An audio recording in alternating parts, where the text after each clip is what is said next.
How's it going, everyone? In today's video, I'll explain on how you can import GCODE in Elegoo Slicer. So if you head over to the file section, click import, and then we have these three options right here.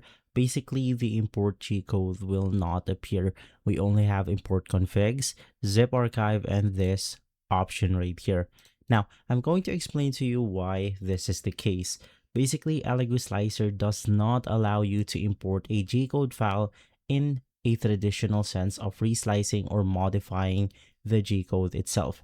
Basically, the G-code files are specific instructions generated for a particular printer and filament setup, and opening one in the slicer will only allow you to preview the print path. So the G-code is made especially for your printer.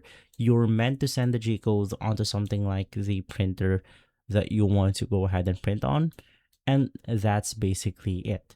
As of the moment, there's no way on us in order to open or import our G-code onto our slicers.